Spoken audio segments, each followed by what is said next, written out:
Our love towards others can be either selfish love or unselfish love.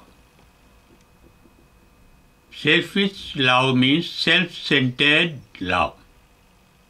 That is, there is a division between the lover and the loved. I am a different person, and the person that I love is different from me. Translate metta in Pali, Maitri in Sanskrit, into English. Altruistic means selfless love. Selfless love is natural love. Selfish love is intentional, deliberate, conditional. We love things and beings that are pleasant. Selfish love is intentional, deliberate, conditional. We love things and beings that are pleasant to us, that are useful to us, that we can admire and appreciate. But altruistic love has no discrimination between what is good and what is bad. Even in the Sermon on the Mount, Jesus said, "The Father in heaven gives light and rain both to good people and bad people alike, even to the wicked people," showing that God's love is indiscriminate. That is why it is said in the Bible, God is love. And when the Buddha referred to the most sublime godly quality as metta, and he referred to as brahmacharyam. Charyam means behavior, Brahma means most sublime, noble, pure. The sublime behavior in thoughts, words and deeds can be called love. And that should be not artificial, not be deliberate, but indeliberate. In Abhidhamma, the good thoughts, called kusala chitta, the wholesome thoughts, are divided into two categories, sasankarika and asankarika chitta. Sasankarika means prompted by somebody, conditional, on conditions, instigated, prompted. Asankarika means not prompted, impromptuous, indeliberate. It happens naturally. This shows that the most sublime quality of the mind that can be a benediction to the whole world, benediction to the others, a blessing to the others, is like a fragrance of a flower. Love, altruistic love. The love, altruistic love, indeliberately, naturally. Similarly, and they emanate fragrance indeliberately. The flower does not fragrance indeliberately. The flower does not know why it has blossomed. The flower does not know why it emanates fragrance. The flower does not know why he has got sweet, has got. The flower does not know why it gives a good fruit to the tree, so that many beings can be nourished by that fruit. Those are by that fruit. Those are natural activities. State of mind called altruistic love is a natural phenomenon. And that love is not coming from outside, it is inside in every one of us, as we have been created by the nature. The nature is identified in some religions as God, and God is called love.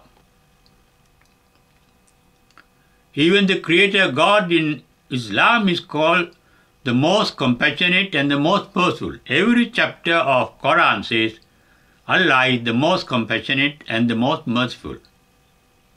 Even Buddha said the highest, the noblest God at his time, called Mahabrahma, had a sublime mind with fourfold sublime qualities called metta, karuna, mudita, upekha. Sublime qualities of a mind that is sublime.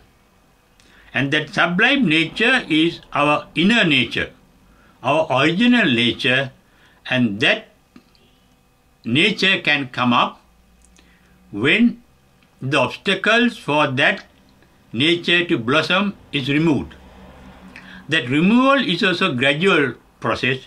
It's a natural process.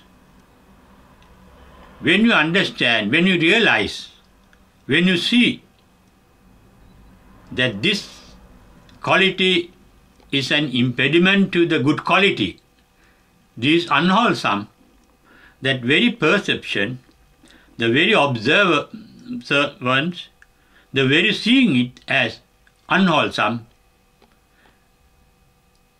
gives way for it to disappear in the mind, because the mind does not entertain what is unwholesome, and what is painful in the mind.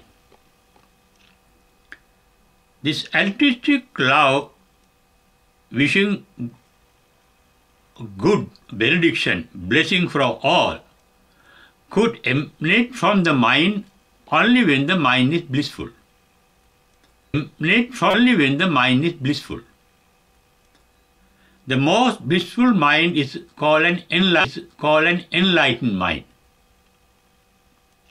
And the Buddhahood and the metta, called sublime mind or altruistic love, are not called sublime mind or altruistic love, are not three different phenomena. They are the different sides of the same phenomenon, different facets of the same phenomenon. Where there is Buddhahood, there is nirvana. Where there is nirvana, called sublime state of mind, the purest form of mind, the painless form of mind, the blissful state of mind, emanates only loving kindness, altruistic love towards others. Buddha means understanding the real nature of the nature, understanding reality, understanding the truth, understanding things as they are. When you are enlightened, you become a Buddha. It is only after becoming a Buddha, your mind becomes so sublime. It is only when the mind is so sublime and blissful, you can emanate bliss to others. But in our day-to-day life as laymen, where we are selfish, we are self-centered, we can also practice this sublime state of mind. That may be artificial, but the artificial, through long practice, can something natural, something spontaneous. Natural love is spontaneous. Love is spontaneous. That natural love means selfless love. The altruistic love can be discovered in our own mind when you remove the mental impurities called klesha from the mind. We can remove them not deliberately, but by not using them. Not through action, but through inaction. Not using the impurities of the mind. The mind becomes impure, Buddha said, by tanha, the thirst for the pleasant, sensual pleasures, thirst for pleasures, is called tanha. In this first sermon, Buddha said, the cause of suffering is tanha, dukkha samudaya. Searching for pleasure, the mind searching for pleasure, and the word means tanha comes from trishna. It means the thirst for sensual pleasures. It also called kama. Kama also attraction to sensual pleasures. In Dhammapada, Buddha said in the Piyavagga, Piyato jayati soko, pointed out, Piyato jayati soko, as said in Dhammapada, he said, Piyehi vipamutto soko, appiyehi sampayogo dukkho. How the pleasant become a source of suffering, because when you are separated from the pleasant, we suffer mentally, mental suffering. We had to be separated because nothing in this world in which we live is permanent. Anitya means dynamic. Dukkha means in a state of, because when you are separated from the present, we suffer mentally, mental suffering. We had to be separated because nothing in this world in which we live is permanent. Anitya means dynamic. Dukkha means in a state of transformation. Anatta means we cannot hold it as mine or myself. Therefore, what is pleasant is impermanent. Impermanent, whatever that is illusion, is subject to decay and death, disappearance. Things may appear that they can't last forever, everything is impermanent. Then what happens is they disappear. When they disappear the present, it brings us suffering. And being attached with it brings us suffering. Pratya jayati soka dhampad. That is also attachment, first attachment. Raga means, pratya means your mind get hold of something present, the first holding. Raga means holding it again and again, grasping it again and again. That is being attachment. The mind get attracted by the present, that is called ratya, rati. The mind get attached to the present, it calls raga. The mind wants to keep it even in the future. We are dragging the future to the present. That is called lobha. That is desire.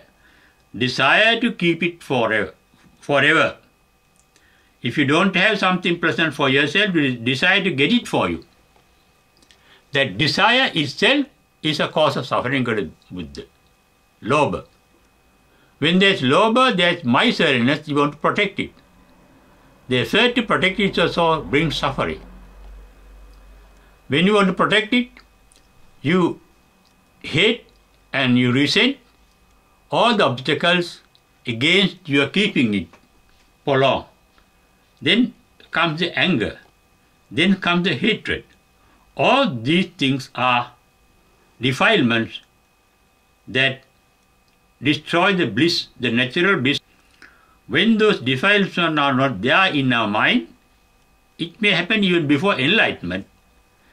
At a moment when our mind is free from attachment.